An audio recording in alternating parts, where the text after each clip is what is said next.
नमस्कार दोस्तों, मैं आलोक चौबे आप सभी के सामने एक बार फिर गुरुकुल एकेडमी के ऑनलाइन प्लेटफॉर्म पर स्वागत करता हूं। आज हम लोग 9 सितंबर से लेकर 15 सितंबर तक के करंट अफेयर में जितने भी महत्वपूर्ण क्वेश्चन बन सकते हैं आज उनका रिवीजन करेंगे, देखेंगे।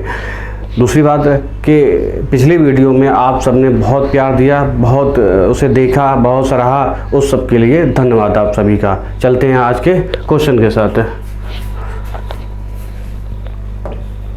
तो क्वेश्चन नंबर फर्स्ट, क्षय रोग अथवा तपेदिक या ट्यूबरक्लोसिस या टीबी के संबंध में कथन असत्य बताइए। दोस्तों असत्य, टीबी ये एक दोस्तों संक्रामक रोग होता है। कैसा रोग होता है? संक्रामक रोग होता है। कौन? बैक्टीरिया होती है,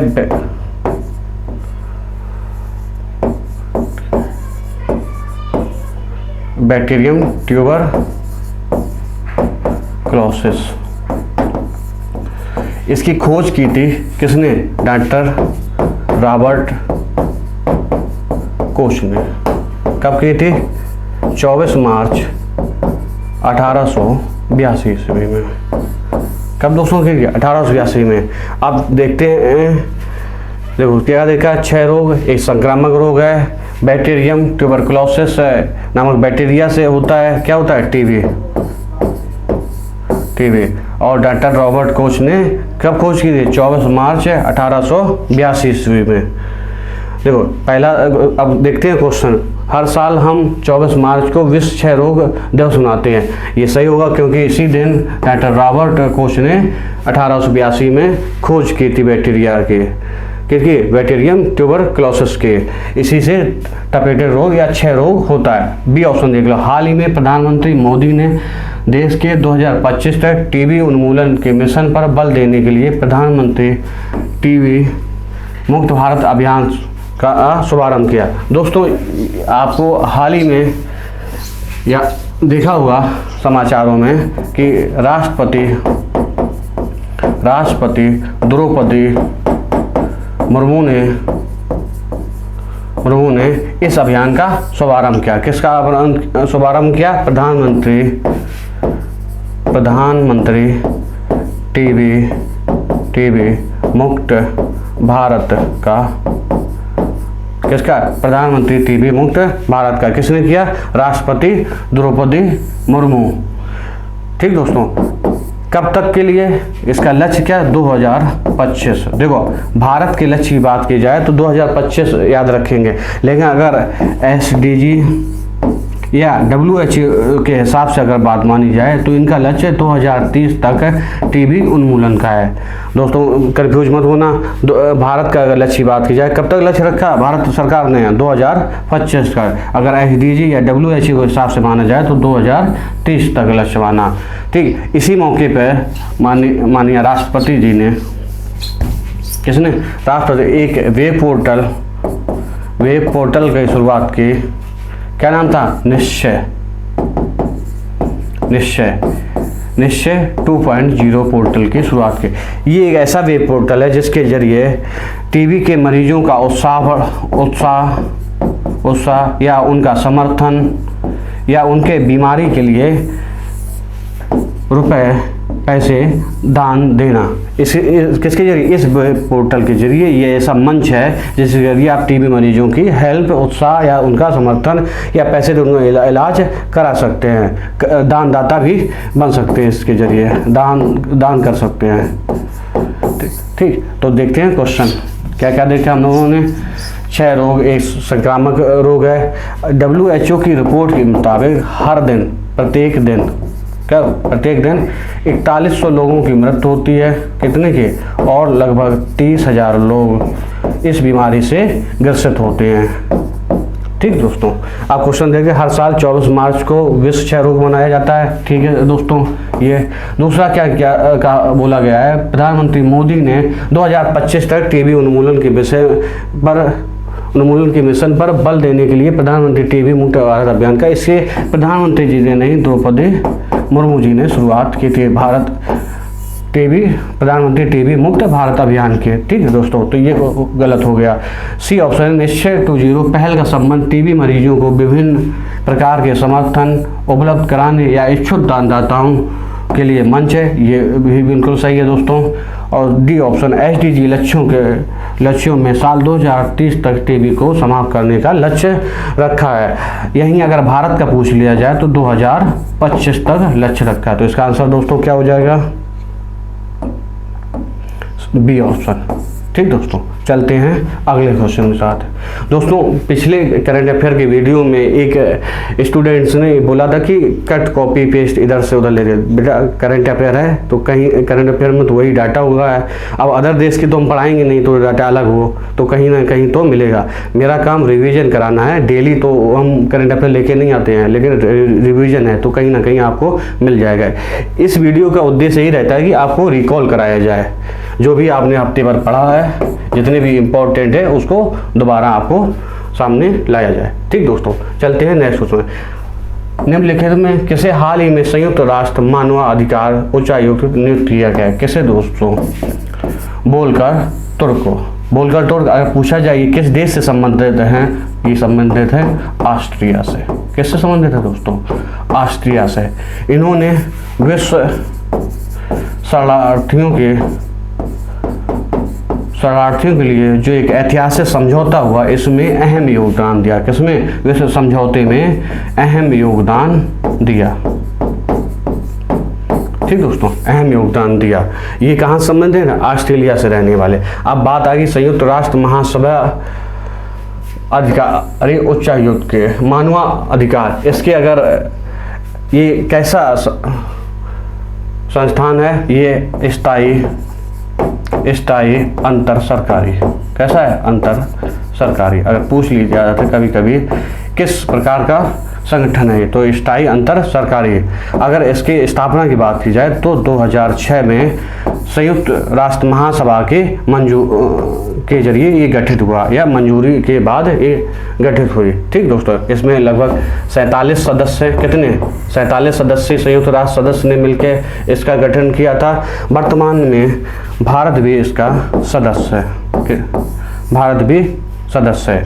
अभी पिछले साल ही 18 देश नए चुने गए, उनमें से एक भारत, अमेरिका, कनाडा या अदर देश हैं। ठीक दोस्तों, उसमें भारत इंपॉर्टेंट है, अपने लिए याद रखना है।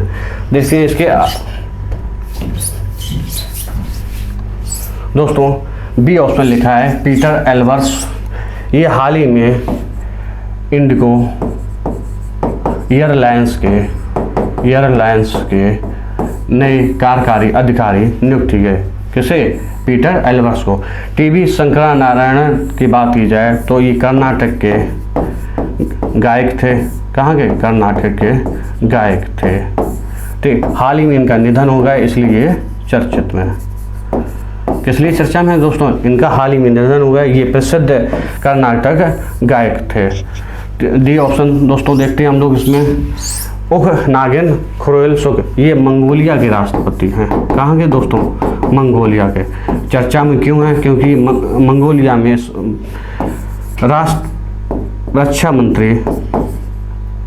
रक्षा मंत्री राजनाथ सिंह मंगोलिया के दौरे पे, इन्होंने रक्षा मंत्री राजनाथ सिंह को एक घोड़ा जिसका नाम तेजस है उपहार स्वरूप दिया। ठीक, इसलिए ये चर्चा। इसका आंसर दोस्तों क्या हो गया? ये दोस्तों संयुक्त राष्ट्र मानवाधिकार उच्चायुक्त किसे ने किया? वोल्कर तुर्क को। ये अगले 2 साल तक, लगभग 2 साल तक सभी पेपरों में आने के लिए बहुत इंपॉर्टेंट दोस्तों है। कहीं भी ये जहाँ भी नोट करते हो इसे नोट कर लेना। चलते हैं नेक्स्ट क्वेश्चन के साथ दोस्तों। देखो दोस्तों, निम्नलिखित में से कौन सा athlete Zurich diamond league final 2022 में जीतने वाला पहले भारतीय बने? देखो दोस्तों, अगर आपसे पूछ लिया जाए कि ज्यूरिख डायमंड लीग फाइनल 2022 कहाँ पर आयोजन हुआ तो आप बताएंगे कहाँ पे? स्विट्जरलैंड। ठीक दोस्तों, नीरज चोपड़ा ने जिन्होंने टोक्यो ओलंपिक में स्वर्ण पदक जीता था, इन्होंने 88.44 मीटर दूर भाला फेंक कर ये डायमंड लीग अपने नाम की। ठीक दोस्तों, अब बात करते हैं सी ऑप्शन, कार्लोस अल्कराज की। इन्होंने हाल ही में यूएसए ओपन जीता। क्या जीता? USA open. ये कहाँ के, देखो किसी भी खेल से कोई भी खिलाड़ी हो, उसके किस देश से है, कौन सा खिताब जीता, किसे हराया, ये बहुत इंपॉर्टेंट होता है। अगर यूएस ओपन की बात की जाए, यूएसए ओपन की बात करी जाए 2022 की, इसमें सिर्फ आपको 4 चीज़ें देखनी है कि यूएसए ओपन 2022 में पुरुष एकल में विजेता, पुरुष एकल के उप विजेता और महिला सिंगल के विजेता, और उनके चौथा क्वेश्चन पूछ लिया जाएगा कि कार्लोस अल्कराज टेनिस खिलाड़ी हैं, ये किस देश से संबंधित हैं जिन्होंने हाल ही में यूएसए ओपन का पुरुष एकल चैंपियनशिप खिताब जीता। तो आप कहाँ कहेंगे? स्पेन के। ये सबसे राफेल नडाल के बाद, जिन्होंने राफेल नडाल भी 19 वर्ष में पहला खिताब जीता था। कब जीता था? 2005-6 में। ठीक दोस्तों, इन्होंने भी 19 वर्ष की अवस्था में ये पहला अपना पुरुष एकल चैंपियनशिप जीता। कौन सा खिताब जीता? पुरुष एकल। किसे हराया? ये भी इम्पोर्टेंट है। पुरुष एकल में हराया कैस्पर रूड को। ये कहाँ खिलाड़ी हैं दोस्तों? नॉर्वे के।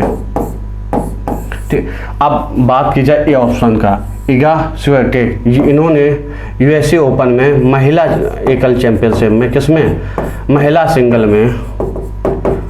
सिंगल में ये खिताब जीता। दोस्तों अगर इनकी बात की जाए, ये कहाँ खिलाड़ी हैं? ये हैं पोलैंड के। ठीक, हमने क्वेश्चन में क्या देखा? हमने देखा कि डायमंड लीग नीरज चोपड़ा ने 88.44 मीटर भाला फेंक कर अपने नाम की। कहाँ पर? स्विट्जरलैंड में। कार्लोस अल्कराज की बात की जाए, यूएसए ओपन 2022 का पुरुष एकल चैंपियनशिप के विजेता। इन्होंने कैस्पर रूड को हराया। कहाँ के? नॉर्वे के जो खिलाड़ी हैं। और इगा स्वियाटेक ने महिला सिंगल का खिताब अपने नाम किया, जो पोलैंड की खिलाड़ी हैं। इसका आंसर क्या हो गया? B answer. क्या? नीरज चोपड़ा। चलते हैं अगले क्वेश्चन पे। दोस्तों हिमालय दिवस कब मनाया जाता है?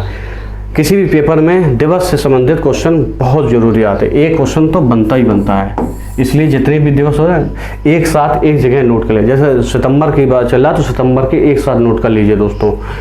हिमालय दिवस, देखो हिमालय दिवस पहली बार उत्तराखंड सरकार ने कब? 9 सितंबर 2015 में मनाया। देखो हिमालय के जरिए सुरक्षा, विकास या पर्यटन संबंधी उद्देश्य दर्शाने के लिए कि उसमें कितना योगदान है पर्यटन में, सुरक्षा में या जलवायु में, इसलिए क्या मनाते हैं? 9 सितंबर को हिमालय दिवस मनाते हैं। अगर 2022 की थीम पूछ ली जाए दोस्तों, 2022 की थीम, तो हिमालय एक जलवायु नियंत्रक। क्या दोस्तों? जलवायु नियंत्रक। अगर थीम पूछ लिया जाए तो हिमालय एक जलवायु नियंत्रक। दोस्तों अगर बात करते हैं,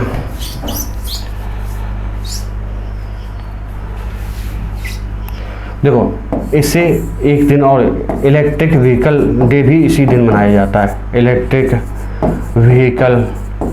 व्हीकल डे भी इसी दिन मनाया जाता है। किस दिन? 9 सितंबर को। 11 सितंबर की बात की जाए तो दोस्तों राष्ट्रीय वन शहीद दिवस भी किस दिन मनाया जाता है? 11 दिसंबर को। और ये कब से मनाया जा रहा है दोस्तों? 2013 से। कब से दोस्तों? 2013 से। 8 सितंबर की बात की जाए तो विश्व फिजिकल थेरेपी डे, विश्व फिजिकल थेरेपी डे क्या मनाया जाता है दोस्तों?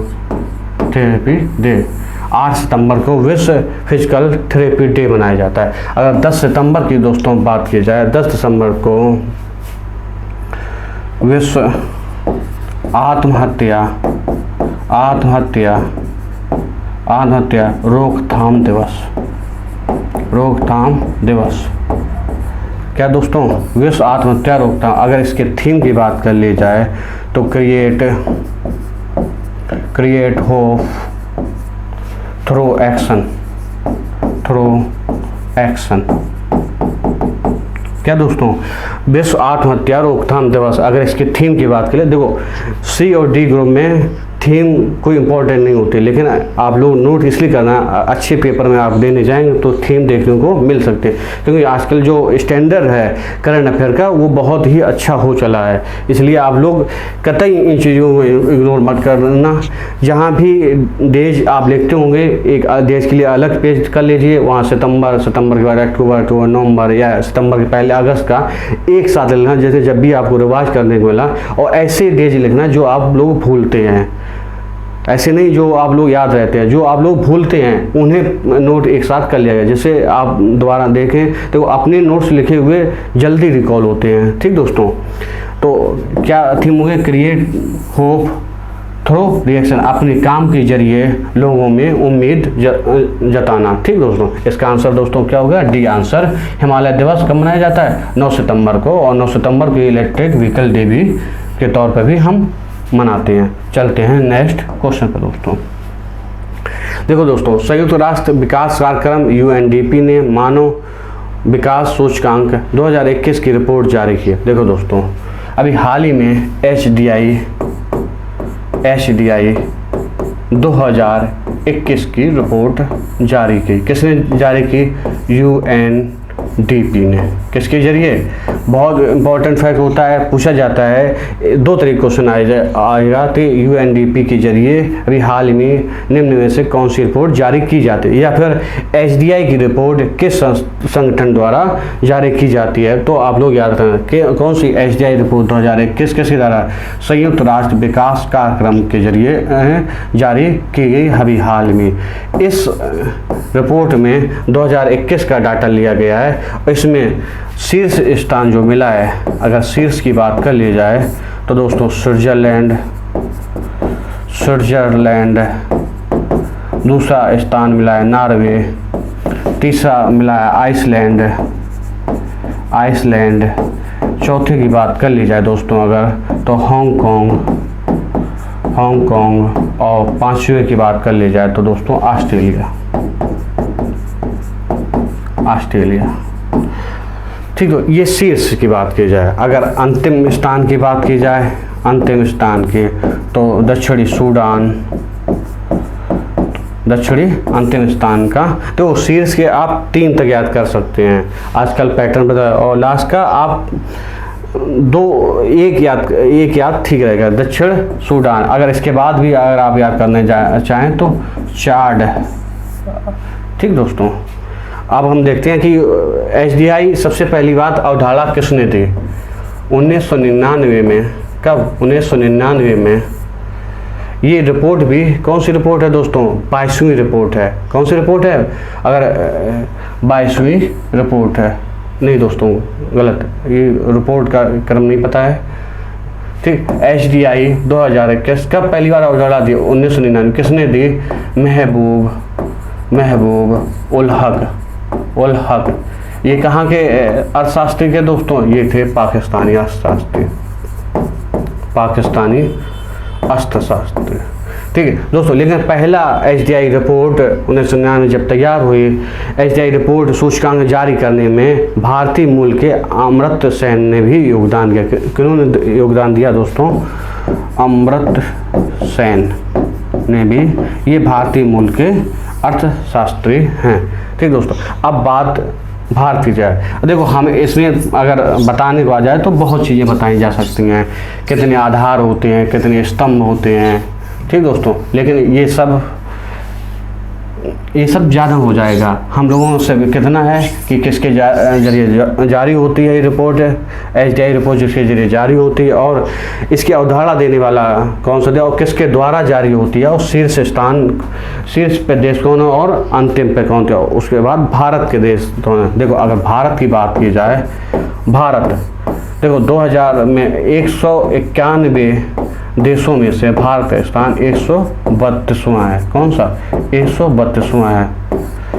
पिछले साल 189 में 189 में भारत का स्थान कौन सा था? 131वां। मतलब भारत की स्थिति लगातार कमज़ोर होती जा रही है दोस्तों। अगर बात यहाँ अफगानिस्तान पड़ोसी देशों की जाए, भारत के जितने पड़ोसी देश हैं उसकी बात की जाए तो अफगानिस्तान दोस्तों, पाकिस्तान की बात की जाए, म्यांमार की बात की जाए और फिर नेपाल की बात की जाए, अगर उसके बाद आप बांग्लादेश की बात की जाए,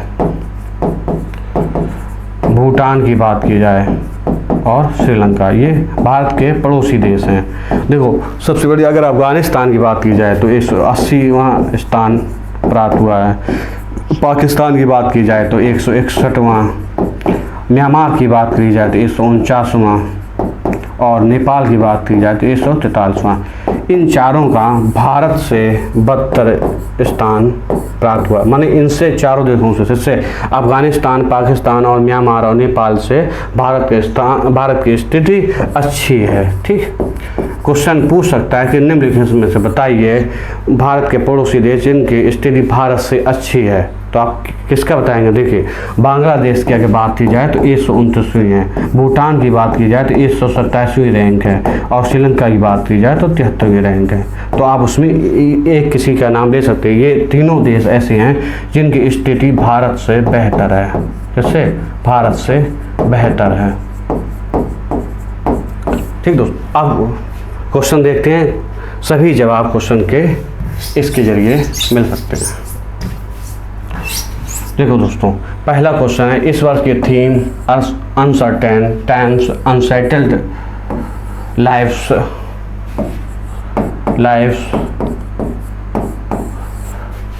shaping our future in a transforming world. ठीक है दोस्तों, 2021 जो रिपोर्ट अभी आई इसकी थीम यही। B question, B option, Switzerland पहले पायदान पर आ। दोस्तों ये भी सही है क्योंकि स्विट्जरलैंड के बाद नार्वे के बाद आइसलैंड, सी ऑप्शन ये भी सही, B option, C option, Bharat ने इस 31वां स्थान हासिल किया। ये स्थान 2020 की रिपोर्ट में, HDI 2020 की रिपोर्ट में क्या था, लेकिन अब कौन 132वां, किसमें, कितने देशों में? 191 देशों में। तो ये ऑप्शन गलत हो गया। इस रिपोर्ट के अनुसार साउथ सूडान मतलब दक्षिण सूडान अंतिम स्थान पर, ये भी ठीक है। तो पूछा क्या गया है दोस्तों, ऐसे क्वेश्चन में सत्य वाले ध्यान से पढ़ना होगा क्योंकि हम लोग देखते हैं पूछा क्या है HDI रिपोर्ट, क्वेश्चन का जवाब दे दे, जबकि पूछा हम लोग सत्य मान के देते हैं, क्या सत्य है वही लगा दो, पहला पढ़ा पहले लगा दिया आंसर, लेकिन लिखा क्या? असत्य लिखा है। तो जो भी असत्य कौन था? सी ऑप्शन असत्य है दोस्तों। तो आंसर क्या होगा दोस्तों इसका? सी। चलते हैं नेक्स्ट क्वेश्चन। देश का सबसे बड़े रबर डैम का उद्घाटन कहाँ पर किया गया है? ठीक दोस्तों, देखो अभी हाल में ऐसे समझ लीजिए आप, एक ऐसा राज्य जहाँ पे सत्ताधारी दल तो बदलते हैं लेकिन मुख्यमंत्री नहीं बदलता है। पिछले 8 बार से लगातार मुख्यमंत्री एक ही है, लेकिन कभी किसी दल की सरकार है, कभी किसी दल की सरकार है। लगातार 5 साल रहना उनके लिए मुश्किल है। ठीक दोस्तों, क्या आप समझे होंगे कि अभी हाल ही में 8वीं बार, कितनी बार? 8वीं बार नीतीश सरकार ने नीतीश कुमार ने शपथ ली 8वीं बार मुख्यमंत्री के। ठीक दोस्तों, बिहार में ये जो रबर डैम है, रबर डैम अगर पूछ लिया जाए सबसे पहली बार, देखो ये पूछा क्या गया है, सबसे बड़ा रबर डैम, अगर सबसे बड़ा पूछा गया है, अगर सबसे पहली बार देश में कहाँ पे बनाया गया? आंध्र प्रदेश में। कहाँ पे? आंध्र प्रदेश में। अगर किस नदी पे पूछ लिया जाए तो झंझावती नदी पर। ठीक दोस्तों, और आपसे पूछ लिया कब बना? 2006 में।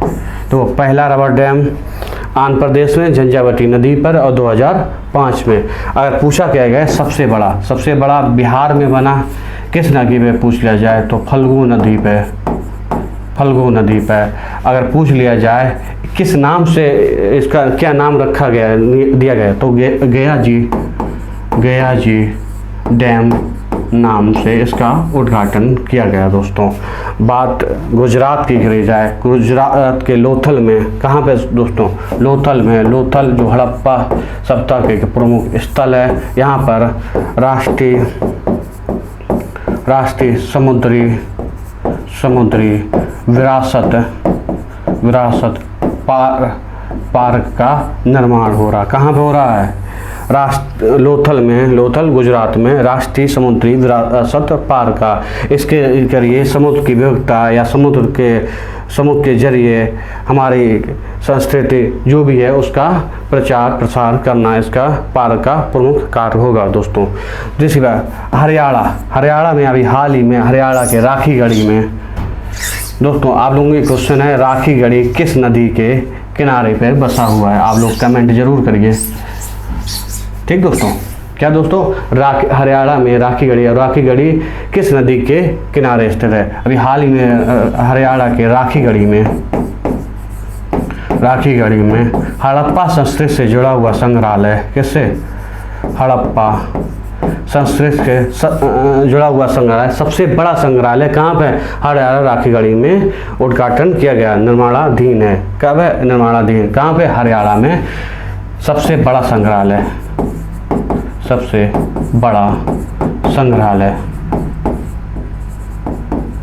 किससे जुड़ा हुआ? हड़प्पा संस्कृति से। क्या आंसर होगा इसका? सबसे बड़ा रबर डैम बिहार में। ये कितना? 411 मीटर लंबा, कितना? और 3 मीटर ऊंचा, और 312 करोड़ रुपए अनुमानित लागत खर्च आया इसमें। ठीक दोस्तों, राखीगढ़ी हड़प्पा संस्कृति क्या सबसे बड़ा संग्रहालय। चलते हैं नेक्स्ट क्वेश्चन पे दोस्तों। हाल ही में राजस्थान सरकार ने शहरी क्षेत्रों में 100 दिन का रोजगार देने के लिए एक योजना का शुभारंभ किया। वो योजना का नाम इंदिरा गांधी शहरी रोजगार। इसमें एक वित्तीय वर्ष में 100 दिन का रोजगार दिया जाए। 2022-23 के लिए, इस वित्तीय वर्ष के लिए दोस्तों 800 करोड़ रुपए का प्रावधान किया गया। कितने का दोस्तों? 800 करोड़ रुपए का प्रावधान किया गया। देखो किसने उठाया? जयपुर में सीएम राजस्थान के अशोक गहलोत ने इस योजना का शुभारंभ किया दोस्तों, अशोक गहलोत। ठीक दोस्तों, चलते हैं नेक्स्ट क्वेश्चन पे दोस्तों। DRDO और भारतीय सेना ने एक त्वरित प्रतिक्रिया मिसाइल QRSM प्रणाली के 6 उड़ानों का सफल परीक्षण की ये मिसाइल है। देखो दोस्तों, आपको अगर QRSAM का फुल फॉर्म ही पता है तो आप बता देंगे कि किस प्रकार की इसका फुल फॉर्म है। Quick reaction surface to air missile system. ठीक दोस्तों, क्या है? Quick reaction surface to air missile system, मतलब ये सतह से हवा में मार करने वाली मिसाइल है। ये मिसाइल को चांदीपुर उड़ीसा में एक चांदीपुर परीक्षण किए थे, वहाँ से इसका परीक्षण किया गया। खास बात ये है, ये 25 से 30 किलोमीटर इसकी क्षमता है। हमारा कितनी? 2520 किलोमीटर। और ये चलते फिरते अपने लक्ष्य को ढूंढना और उन पर नज़र रखना और उन्हें भेजना इसका प्रमुख कार्य होगा। और किसकी सीमा किसकी है? 25 से 30 किलोमीटर तक की ये सिस्टम QRSAM अपने मोबाइल से भी आप चला सकते हैं। इतने सुविधा आधुनिक तकनीक के जरिए बनाया गया है। इसमें इतनी आधुनिक तकनीक है कि अपने मोबाइल से भी इसे आप चला सकते हैं। ठीक दोस्तों, तो क्या हुआ? सतह से हवा में मार करने वाली मिसाइल है ये। चलते हैं नेक्स्ट क्वेश्चन दोस्तों। भारत सरकार के प्रधान वैज्ञानिक सलाहकार ने वेस्ट नामक iSTEM का पहल का, देखो अगर iSTEM की बात की जाए तो दोस्तों विज्ञान,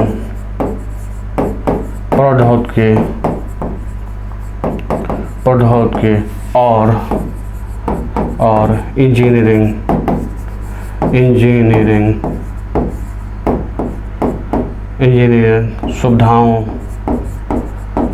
सुविधाओं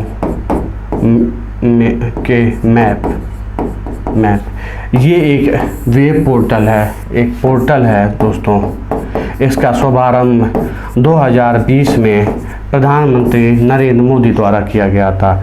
इसका संचालन भारत सरकार के प्रधान वैज्ञानिक सलाहकार द्वारा किया जाता है। किसके द्वारा? वैज्ञानिक सलाहकार द्वारा, प्रधान वैज्ञानिक सलाह।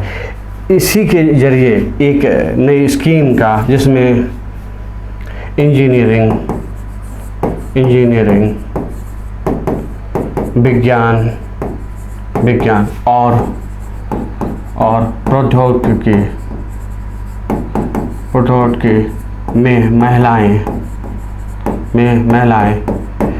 इस नामक ये पहल एक शुरुआत की गई, जिसे शॉर्ट फॉर्म में वेस्ट पहल का नाम दिया गया। क्या? iSTEM के जरिए, जो iSTEM मतलब विज्ञान, प्रौद्योगिकी और इंजीनियरिंग सुविधाओं के मैप के जरिए एक पहल इंजीनियरिंग, विज्ञान और प्रौद्योगिकी में महिलाओं एक पहल शुरुआत की जाए। इस पहल का मतलब है कि विज्ञान या इंजीनियरिंग या प्रौद्योगिकी क्षेत्र में महिलाओं की ज़रूरत को सशक्तिकरण करना, ज़रूरतों को बढ़ाना या उन्हें उसमें सशक्त बनाना। ठीक दोस्तों, तो इसका किससे संबंध होगा दोस्तों? महिलाओं से। B option. सिर्फ आपसे इतना पूछा जाएगा, बेस्ट पहल डैश संबंधित है, नीचे ये ऑप्शन होंगे, तो आपको किससे संबंधित है? महिलाओं से। अगर आपने पूरा पढ़ रखा होगा तो आप आंसर दे सकते हैं दोस्तों। हाल ही में किसने बैडमिंटन टूर्नामेंट जापान ओपन 2022 का पुरुष एकल का खिताब जीता? किसने जीता? Kenta Nishimoto. कहाँ के? जापान के हैं। किसको हराया? इन्होंने ताइवान के चाउ टिएन चैन को हराया। ठीक, अगर इसमें महिला पुरुष एकल की बात की जाए, महिला देखो, ये पुरुष एकल किसने जीता? केंटा निशिमोतो ने। किसे हराया? चाउ टिएन चैन को। कहाँ के खिलाड़ी हैं ये? ताइवान के खिलाड़ी हैं। और महिला सिंगल की बात की जाए तो अकाने यामागुची ने महिला सिंगल का खिताब जीता। इसका आयोजन कहाँ किया जाए? तो ओसाका जापान में दोस्तों। ठीक, इसका आंसर हो गया ए। चलते हैं नेक्स्ट क्वेश्चन। देश में कहाँ केंद्र राज्य विज्ञान सम्मेलन का आयोजन किया गया? दोस्तों, हाल ही में 11 से 12 सितंबर के आसपास, या शायद 10 से 11 सितंबर के आसपास अहमदाबाद में प्रधानमंत्री नरेंद्र मोदी द्वारा केंद्र राज्य विज्ञान सम्मेलन का उद्घाटन किया गया। कहाँ पे? अहमदाबाद में। अभी हाल ही में एक कलम नो कार्निवल पुस्तक मेले का भी उद्घाटन प्रधानमंत्री नरेंद्र मोदी जी ने किया। किसका? कहाँ पे? अहमदाबाद। किसका? कलम नो कार्निवल। छत्तीसगढ़ में हाल ही में छत्तीसगढ़ के सीएम भूपेश बघेल ने एक मुख्यमंत्री गोवंश मोबाइल चिकित्सा योजना का शुभारंभ किया। किसका? मुख्यमंत्री गोवंश मोबाइल चिकित्सा योजना का शुभारंभ किया। चलते हैं नेक्स्ट क्वेश्चन पे दोस्तों।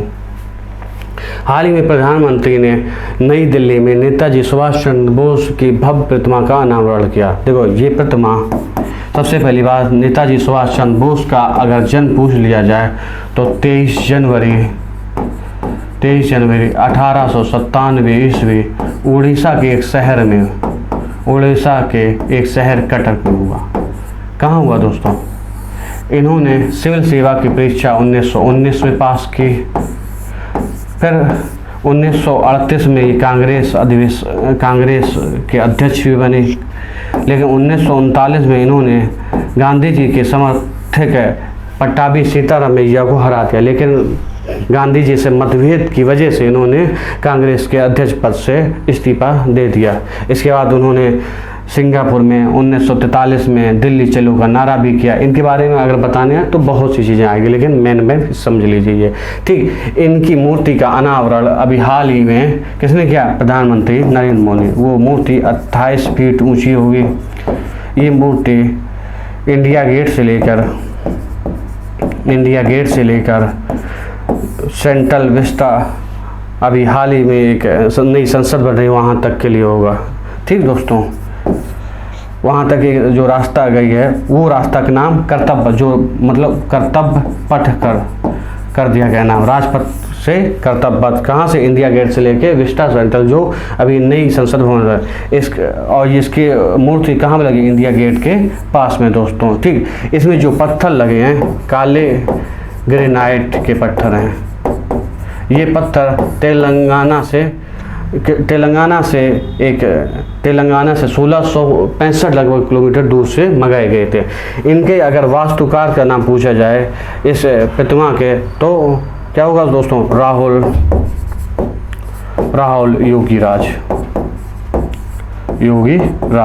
के नेतृत्व में ये प्रतिमा को तैयार किया गया। तो इसका आंसर क्या हो गया दोस्तों? D 28 feet. चलते हैं नेक्स्ट क्वेश्चन पर। रामचंद्र मांझी किस लोक नृत्य से संबंधित है? रामचंद्र मांझी क्यों चर्चे में? हाल ही में इनका लंबी बीमारी के बाद निधन हो गया। क्या हो गया? निधन। ये इनका जन्म 1925 बिहार के सारण जिले में हुआ था और इनको भोजपुरी लोक नृत्य का प्रतिपादक भी बोला जाता है। इन्होंने नाच कैटेगरी का एक लौंडा नाच से ये संबंधित हैं। लौंडा नाच मतलब पुरुष लड़कियों का मेकअप और लड़कियों के कपड़े पहनकर डांस करना, इसे नाच की कैटेगरी लौंडा नाच कहते हैं, इससे संबंधित थे। इनको 2017 में संगीत नाटक अकादमी और 2021 में पद्मश्री से भी ये नवाजे गए। 2017 से संगीत नाटक अकादमी नहीं, संगीत साहित्य अकादमी दोस्तों, क्या? संगीत साहित्य अकादमी,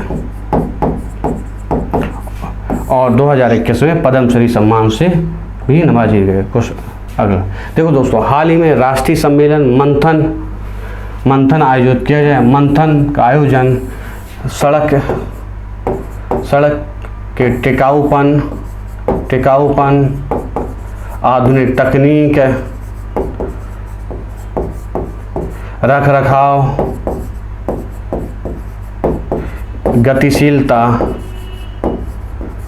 या लॉजिस्टिक का कैसे इस्तेमाल करें, जैसे अच्छी सड़क का निर्माण हो, उसका इस राष्ट्रीय सम्मेलन में इसके ऊपर विचार किया गया दोस्तों। इसका देखते हैं क्वेश्चन। देखो, इसका हाल ही में आयोजन सड़क परिवहन एवं राज्य मंत्रालय द्वारा किया गया। ये भी सही दोस्तों। इस सम्मेलन उद्घाटन केंद्रीय मंत्री से नितिन गडकरी द्वारा नागपुर महाराष्ट्र में किया दोस्तों। किया नितिन गडकरी द्वारा ही किया, लेकिन ये गलत है। यहाँ पे बेंगलुरु में किया गया। कहाँ पे किया गया दोस्तों? बेंगलुरु में, बेंगलुरु कर्नाटक में दोस्तों।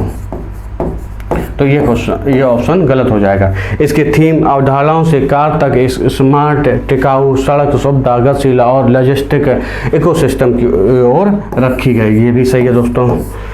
डी ऑप्शन, इस कार्यक्रम के दौरान नेक्स्ट JNM परिवहन मोबाइल ऐप का भी लॉन्च किया गया। ये भी है। तो इसका आंसर क्या हो जाएगा? बी आंसर हो जाएगा दोस्तों।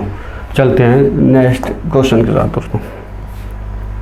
महात्मा गांधी राष्ट्रीय ग्रामीण रोजगार गारंटी योजना, देखो ये 2005 में एक अधिनियम के जरिए अधिनियम पास हुआ, जो 2 फरवरी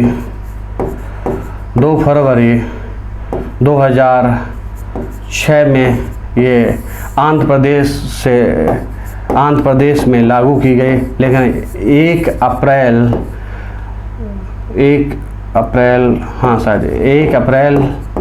2008 से पूरे देश में लागू की गई। इसे किसमें? देखो 2 फरवरी 2006 को आंध्र प्रदेश में लागू हुई, लेकिन 2008 में इसके बाद अलग भी हटा दो। आप इतना याद रखना, 2008 में ये पूरे भारत देश में लागू की गए। पहले इसका नाम नरेगा था, सिर्फ राष्ट्रीय ग्रामीण रोजगार गारंटी योजना। बाद में 2 अक्टूबर 2009 में इसका नाम बदल के महात्मा गांधी राष्ट्रीय रोजगार गारंटी योजना रख दिया गया। दोस्तों, इसके काम मांगने में जब भी मांगे उसके 15 दिन के भीतर काम उपलब्ध कराना एक कानूनी अधिकार भी है। अगर 15 दिन के अंदर नहीं मिलता है तो बेरोजगारी भत्ता देना पड़ता है। और इसका काम 5 किलोमीटर के अंतर, जहाँ भी रहने वाले हो 5 किलोमीटर अंतर काम दिया जाना होता है। ठीक दोस्तों, अब देखते हैं क्वेश्चन। महात्मा गांधी राष्ट्रीय ग्रामीण रोजगार गारंटी योजना संचालन किसके जरिए? ग्रामीण विकास मंत्रालय के जरिए किया जाता है। इस ग्रामीण विकास मंत्रालय का केंद्रीय मंत्री के नाम पूछ लिया जाए तो गिरिराज सिंह, क्या बताएंगे? गिरिराज सिंह केंद्रीय मंत्री ग्रामीण विकास मंत्रालय। अगर बी, ये भी सही है दोस्तों, बी ऑप्शन। वित्त मंत्री के अनुसार केंद्र ने पिछले 8 वर्षों में दौरान 5 ट्रिलियन रुपए खर्च किए। इसमें लगभग 20% कोविड के दौरान खर्च किए गए।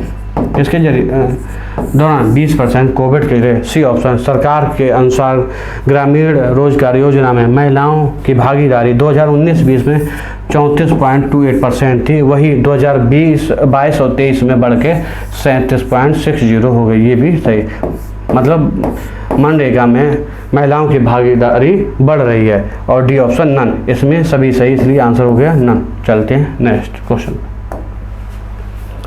हाल ही में गगन स्ट्राइक नामक एक संयुक्त अभ्यास का आयोजन, देखो गगन, ये 4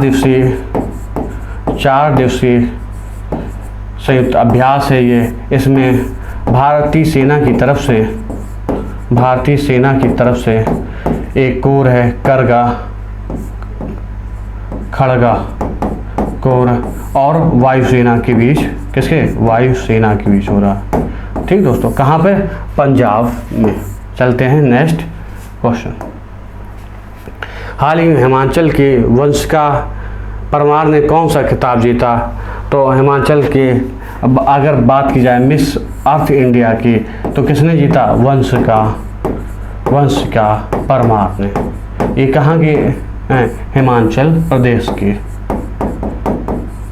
कहाँ पे इसका आयोजन हुआ मिस अर्थ इंडिया का? नई दिल्ली। ठीक, मिस इंडिया यूएसए की बात की जाए तो इसका न्यू जर्सी में आयोजन हुआ था। कहाँ पे? न्यू जर्सी, अमेरिका में। किसने जीता था? आर्या वालेकर। किसने? आर्या वालेकर ने। अगर बात की जाए विश्व कौशल प्रतियोगिता के, ये अभी हाल ही में स्विट्जरलैंड के, कहाँ पे दोस्तों? स्विट्जरलैंड के बर्न शहर में हुआ। कहाँ पे दोस्तों? बर्न शहर में। किसने जीता? लिखित वाई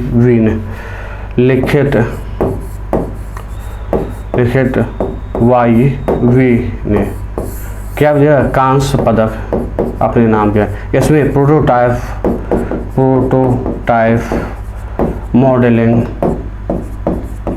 मॉडलिंग के कौशल में जीता।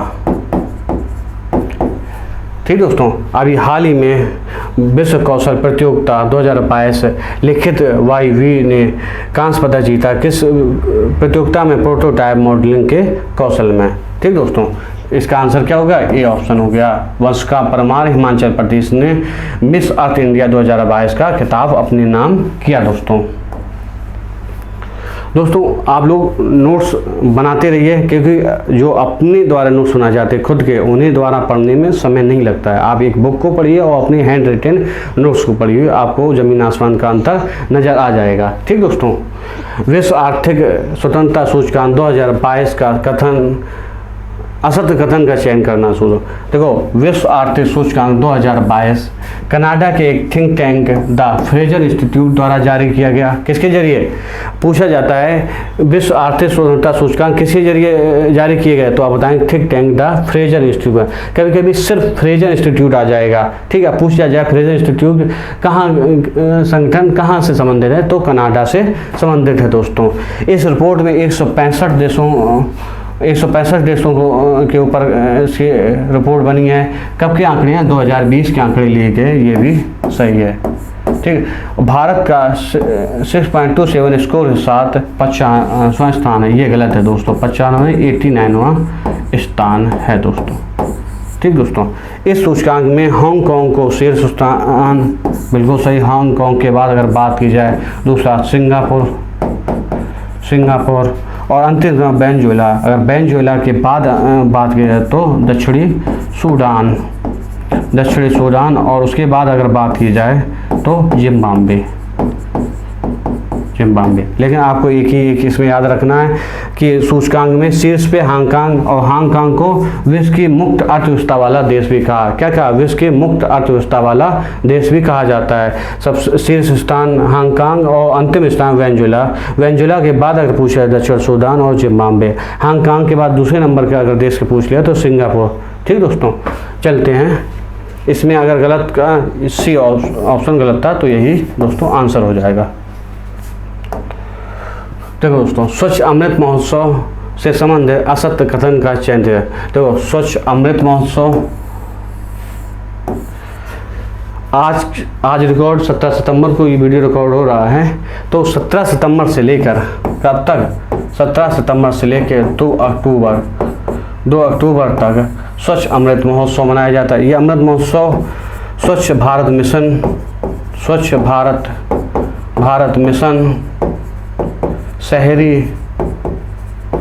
शहरी जो 2 अक्टूबर 2014 को आरंभ हुआ था, शुरू हुई है, उसके 8 वर्ष पूरे होने के उपलक्ष्य में मनाया जा रहा। ठीक, स्वच्छ अमृत महोत्सव उसका उद्देश्य कचरा मुक्त शहर करना। आज के दिन 17 सितंबर को स्वच्छ अमृत लीग का भी आयोजन किया जा रहा है। उसके जरिए 1850 से ज़्यादा शहरों में पर्यटन स्थल, पहाड़ियाँ या सार्वजनिक स्थल को कचरा मुक्त बनाने का उद्देश्य रखा गया है। दोस्तों, ये ऑप्शन देखते हैं। यह कार्यक्रम स्वच्छ मिशन शहरी के 8 साल पूरे होने के उपलक्ष्य में मनाया जा रहा। दोस्तों, ये भी ठीक है, क्योंकि कब 2014 से 2022 के 8 साल पूरे हो गए। 2 अक्टूबर 2014 से ये स्वच्छ भारत मिशन आरंभ किया गया था। दोस्तों, आप देखिए बी ऑप्शन में क्या लिखा है। दोस्तों, यह कार्यक्रम 25 अगस्त के लेकर 8 सितंबर तक आयोजित किया जा रहा है। दोस्तों, अभी क्या हमने बताया था 17 सितंबर से लेकर कब तक दोस्तों? 2 अक्टूबर तक। 17 सितंबर से 2 अक्टूबर तक, तो ये गलत हो गया। अगर 25 अगस्त के 8 सितंबर तक के बीच मनाया कहा जा रहा है। देखो, एक 37वां नेत्रदान पखवाड़ा क्या मनाया जाता? 37वां नेत्रदान पखवाड़ा मनाया जा रहा है। कब से कब तक? 25 अगस्त के लेकर 8 सितंबर तक। ठीक, अगर इसके कब से शुरुआत पूछिए तो 1985 में। ठीक दोस्तों,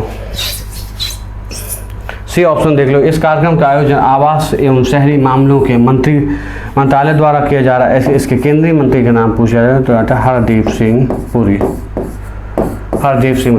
डी ऑप्शन, इस पखवाड़े के लिए आधिकारिक लोगो स्वच्छ अमृत महोत्सव एक और कदम स्वच्छता की ओर रखा गया। ये भी ठीक है दोस्तों। क्या आंसर हो गया दोस्तों? बी ऑप्शन, क्योंकि बी गलत है। ये 25 अगस्त से 8 सितंबर तक ना होके 17 सितंबर से 2 अक्टूबर। 17 सितंबर को प्रधानमंत्री मोदी जी का जन्मदिन पड़ता है। ठीक, इसी के उपलक्ष्य में आज से शुरुआत किया किसका? स्वच्छ अमृत महोत्सव का।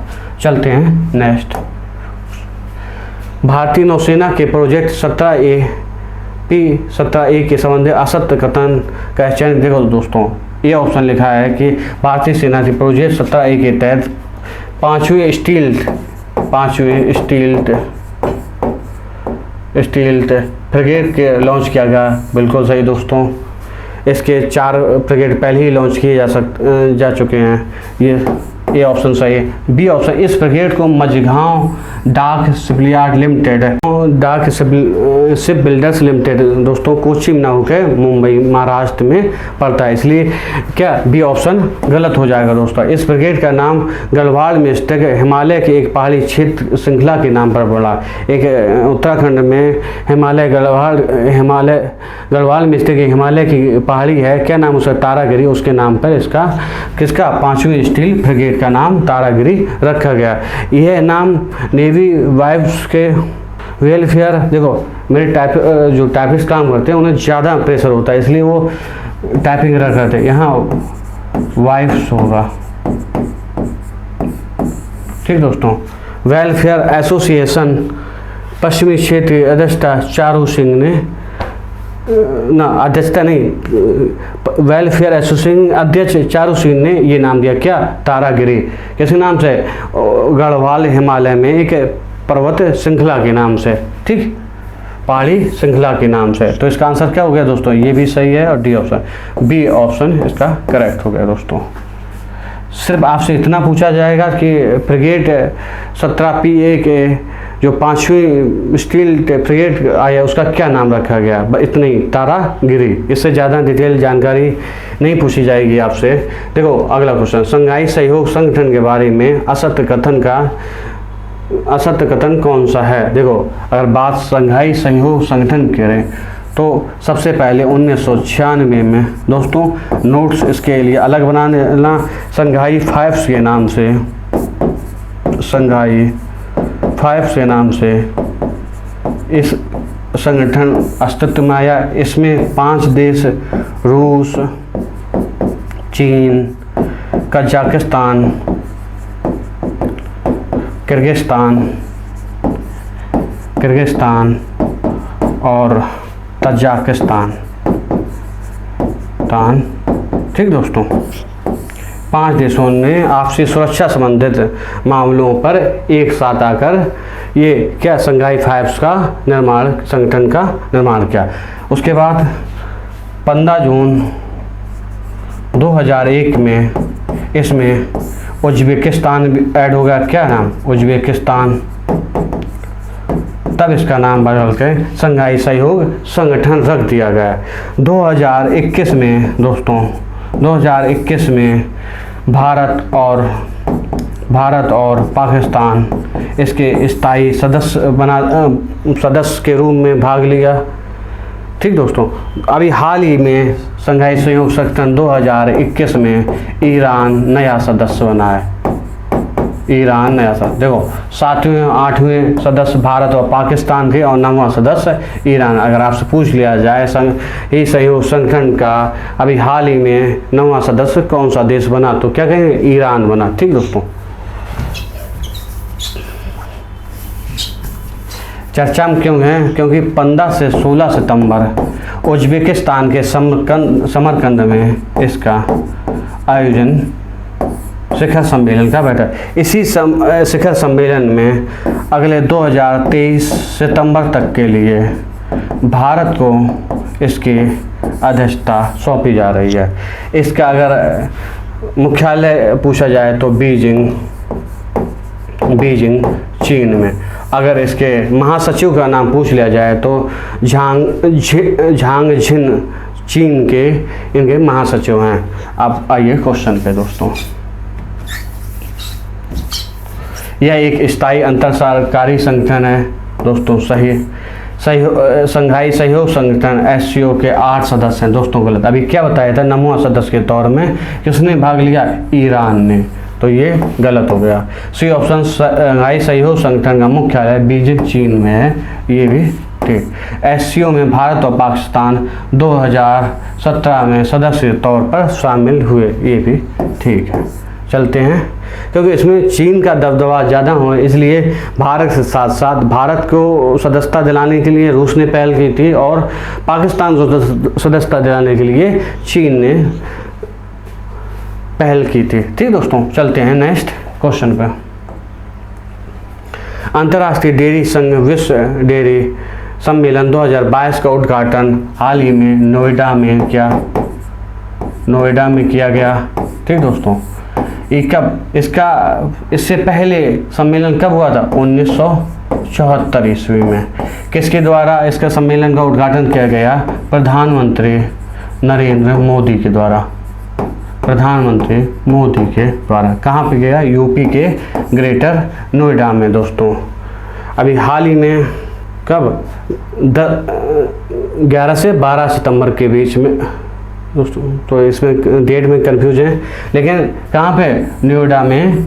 कब प्रधानमंत्री मोदी ने इसका उद्घाटन किया, कब, अगर पिछला विश्व संघ डेयरी सम्मेलन पूछ लिया जाए कि अंतर्राष्ट्रीय डेयरी संघ विश्व डेयरी सम्मेलन 2022 के पहले इसका सम्मेलन कब हुआ, तो बहुत लंबे पीछे जाना पड़ेगा, कब, 1974 में। चलते हैं नेक्स्ट क्वेश्चन। राजस्व खुफिया निदेशालय के किस बंदरगाह पर हेरोइन की तस्करी को रोकने के लिए ऑपरेशन गियर बॉक्स चलाया गया? तो पश्चिम बंगाल के कोलकाता बंदरगाह पे, कहाँ पे दोस्तों? कोलकाता बंदरगाह पे। क्या बंदरगाह है? श्यामा प्रसाद मुखर्जी बंदरगाह पे एक ऑपरेशन चलाया गया, किसके? गांजे के लिए। उसका नाम क्या था? Operation gear box. कहाँ पे? पश्चिम बंगाल में। अब हाल ही में पिछले वर्ष ऑपरेशन नमक भी चलाया गया। क्या नाम? नमक। कहाँ पे? गुजरात के तटीय क्षेत्रों पे हेरोइन या नशा गांजा को पकड़ने के लिए। क्या नाम था उसका? ऑपरेशन नमक। चलते हैं नेक्स्ट क्वेश्चन। अभी हाल ही में अखिल भारतीय आयुर्वेद संस्थान ने आयुर्वेद दिवस 2022 कार्यक्रम की शुरुआत की, जो 6 सप्ताह तक चलेगा। इसके थीम क्या दोस्तों? अभी हाल ही में कब ये आयुर्वेद सप्ताह कब से कब तक अगर पूछ लिया जाए तो 12 सितंबर से लेके 23 अक्टूबर तक। 23 अक्टूबर को धन्वंतरी पड़ेगा और धन्वंतरी के दिन आयुर्वेद दिवस मनाया जाता है। ठीक दोस्तों, क्या क्या याद रखना है आपको? ये आयुर्वेद मंत्रालय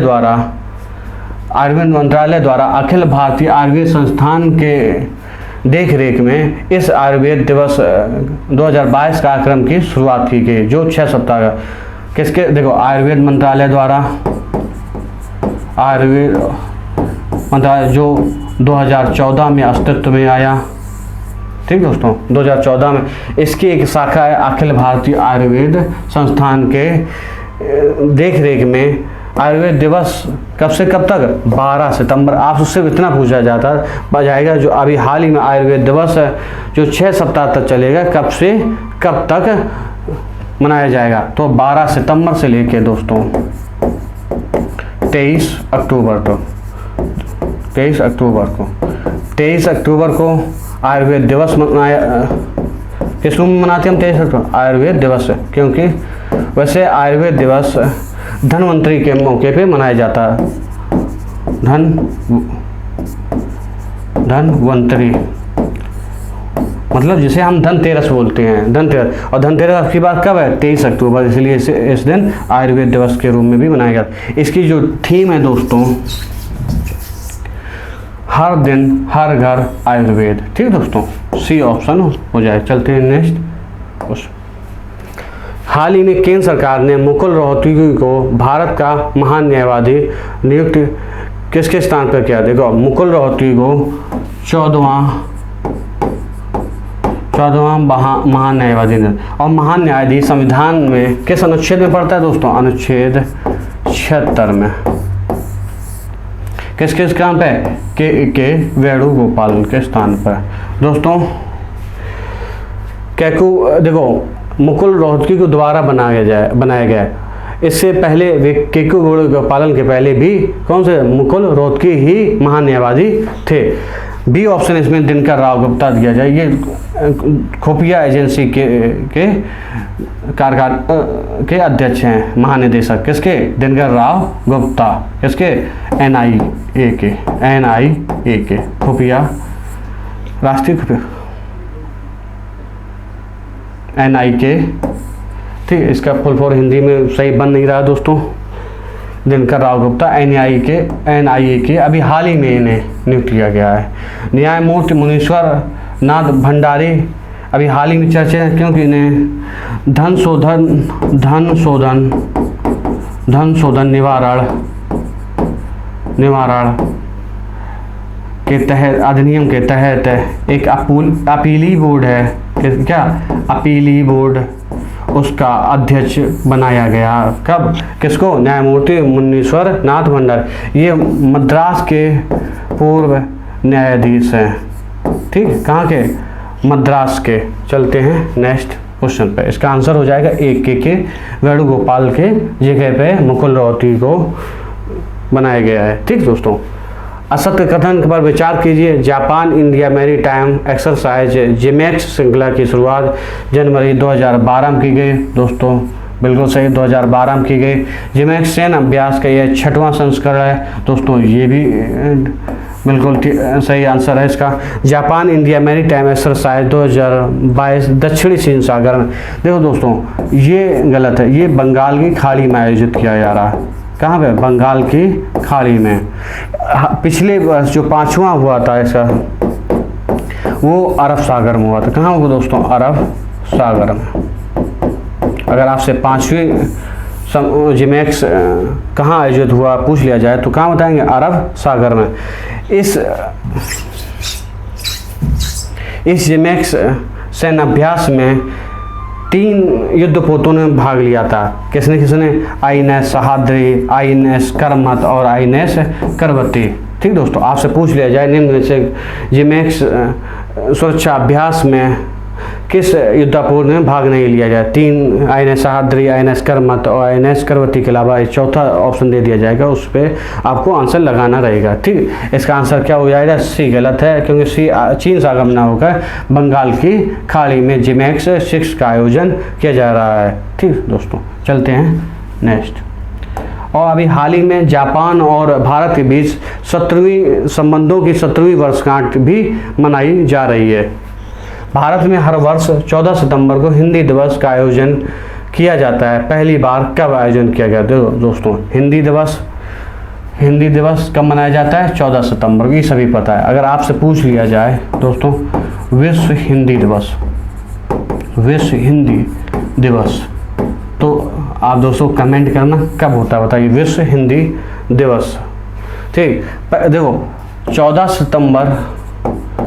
सितंबर 1949 को हिंदी को भारत की आधिकारिक या राजभाषा का दर्जा किया गया। इसे राष्ट्रभाषा नहीं कह सकते हैं, इसे आधिकारिक भाषा और राजभाषा का दर्जा दिया गया।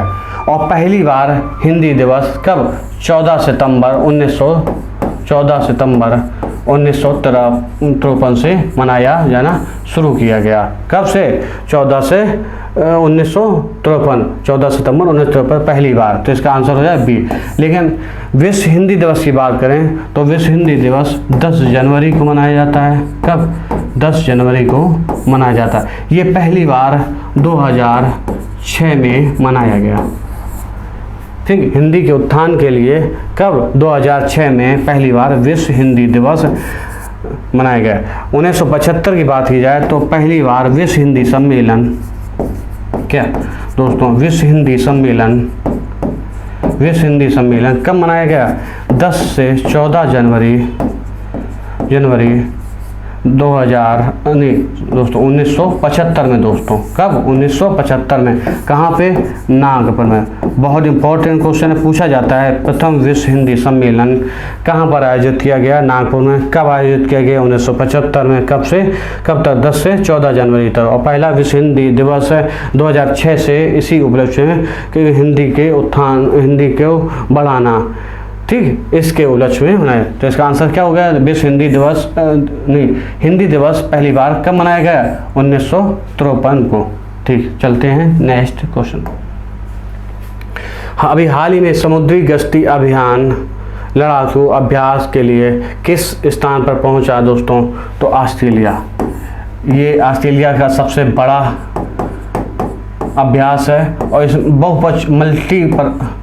बहुपक्षीय अभ्यास है, मल्टीपर्पज बहुपक्षीय अभ्यास है। इसमें लगभग 14 टीमें, 14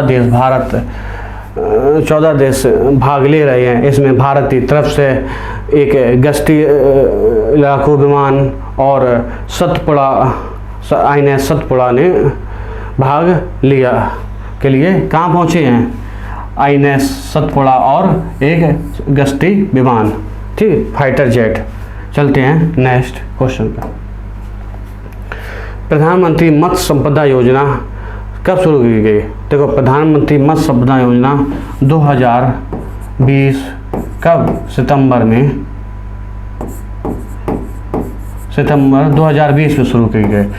देखो आत्मनिर्भर पैकेज के तहत इसमें 20,050 करोड़ रुपए का प्रावधान किया गया था। किसका? 20,050 करोड़ का। ये कब से कब तक के लिए है? ये 2020 से 2025 तक के लिए ये है। ठीक है, मत्स्य संपदा में सतत विकास के जरिए नीली क्रांति को लाना इसका एक प्रमुख उद्देश्य है। तो कब इसकी शुरुआत की गई थी? 2020। चर्चा में क्यों है? क्योंकि अभी हाल में ही 2 वर्ष इसके पूरे हुए। कब? कि 2020, 21 और 22, 2 वर्ष पूरे। इसके उपलक्ष्य में मत्स्य एवं पशुपालन विभाग ने एक कार्यक्रम रखा। कहाँ पे? नई दिल्ली में। इसलिए ये चर्चा में दोस्तों 2020 में। आपको इतनी रखना है कि कब इसकी शुरुआत हुई? 2020 में। कब तक के लिए है? 2025 तक के लिए। कितना आत्मनिर्भर पैकेज के तहत इसके पैकेज किया गया? 20,050 करोड़ रुपए का। ठीक दोस्तों, चलते हैं लास्ट क्वेश्चन पे। COP27 संबंध निम्नलिखित कौन सा कथन सत्य है? देखो दोस्तों, COP27 पर्यावरणीय सम्मेलन से संबंधित है। ये इसका आयोजन नवंबर में किया जाएगा। बिल्कुल सही दोस्तों, COP27 का। ठीक है, इसका आयोजन संयुक्त अरब अमीरात में किया जाए। दोस्तों ये गलत, ये मिस्र के काहिरा में किया जाएगा। कहाँ? मिस्र के काहिरा में किया जाएगा। तो ये गलत है। पूछा गया सत्य, तो केवल एक ऑप्शन। आगे दोस्तों, अभी तक के जो हमने पढ़ा वो 9 से 15 सितंबर के मोस्ट इम्पोर्टेंट क्वेश्चन जो आपके पेपर में ज़्यादा आने की संभावना है। ऐसे तो करंट अफेयर बहुत विशाल होता है, पूरा कवर करना संभव नहीं होता है, लेकिन जो मोस्ट इम्पोर्टेंट क्वेश्चन होते हैं हम उसी पे बात करते हैं। ठीक दोस्तों, अब ये हमने जो लिया है ये लास्ट 5 मिनट के लिए होता है। सिर्फ आपको दोबारा रिवीजन कराते चलें। क्या? सिर्फ रिवीजन, इसमें कुछ नहीं बताया, सिर्फ रिवीजन। आपने पिछले अगस्त में या पिछले 4 से 5 महीनों में कहीं ना कहीं पढ़ चुके हैं। देखो अभी हाल पहला 49वें चीफ जस्टिस ऑफ इंडिया बने यू ललित। ठीक दोस्तों, भारतीय वायुसेना पहली बार किस देश की वायुसेना के द्विवार्षिक पिच ब्लैक 2022 अभ्यास में भाग लिया? ऑस्ट्रेलिया।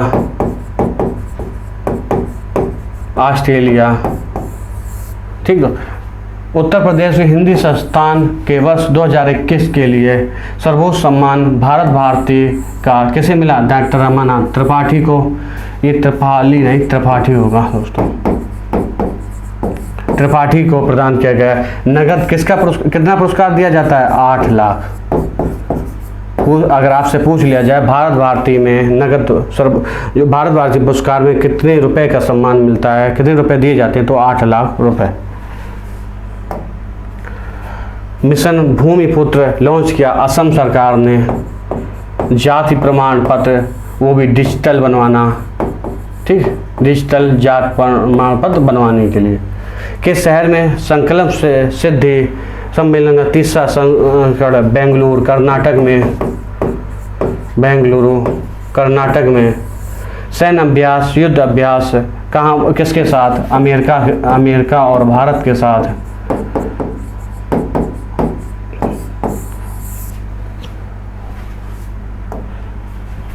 सबसे पहला floating solar power plant Madhya Pradesh MP में।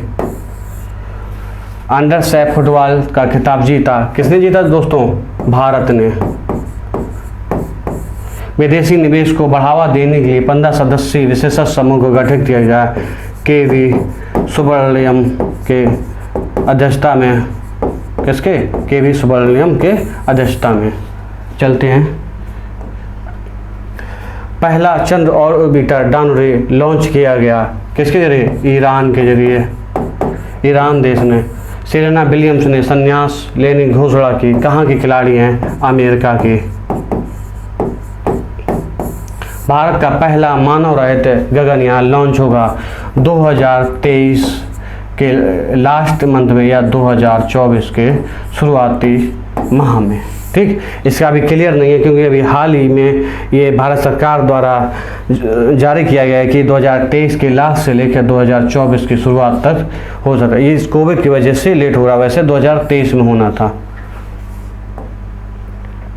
सर्वोच्च नागरिक पुरस्कार Chevalier de la Legion d'Honneur से सम्मानित किया गया। ये फ्रांस का सर्वोच्च सम्मान है दोस्तों। इसे किसे मिला दोस्तों? शशि थरूर को। शशि थरूर कांग्रेस के सांसद, तिरुवनंतपुरम केरल से संबंधित हैं। किस राज्य सरकार ने अगस्त्यामलाई के राज्य के 5वें हाथी टाइगर रिजर्व को घोषित किया? तमिलनाडु। अगस्त्यामलाई कहाँ पड़ता है? तमिलनाडु में। दोस्तों आज ये जो बाद में हमने बताए, सिर्फ इसका मतलब आपको रिकॉल हो जाए जो भी लास्ट पाँच महीनों में आपने पढ़ा है। अगर आपको ये सीरीज़ अच्छी लगी हो तो अगले भी और अच्छे क्वेश्चन लेके आपके साथ आएँ, तो आप कमेंट ज़रूर करना दोस्तों। आज की क्लास हम लोग यहीं तक रखते हैं। देखो गुरुकुल एकेडमी के टेलीग्राम चैनल पे, ओम गुरुकुल एकेडमी पे आप लोग ज़रूर ऐड हो जाए, क्योंकि वहाँ पे जितनी भी पीडीएफ यूट्यूब पे क्लास होती हैं सबकी पीडीएफ मिलती है, डेली वीडियो अपडेट्स उसी में मिलते हैं। सबसे पहले आपको जानकारी वहीं से होगी, तो कभी कभी यूट्यूब वाले नोटिफिकेशन नहीं देते हैं, तो किसके ज़रिए? टेलीग्राम चैनल के जरिए आपको मिल जाए। डिस्कशन डाउट सॉल्विंग, वहाँ पे कई पूर्व छात्र भी जोड़े हैं और टीचर भी जोड़े हैं। आपको डाउट सेशन, आपको जो भी डाउट हैं या डिस्कशन जो भी करना है आपको वहाँ से क्लियर कर सकते हैं, और डायरेक्ट आप टीचर से बात भी कर सकते हैं। हमारे लोगों ने अभी यूट्यूब पे नया हमने चालू किया है पोल, आपको देखे होंगे दिन में 4 से 5 क्वेश्चन, अच्छे क्वेश्चन आपको मिल जाते हैं। चलते आप लोग अपनी पढ़ाई को कंटिन्यू रखिए। मिलते हैं अगले एक अच्छे सेशन के साथ, तब तक धन्यवाद दोस्तों।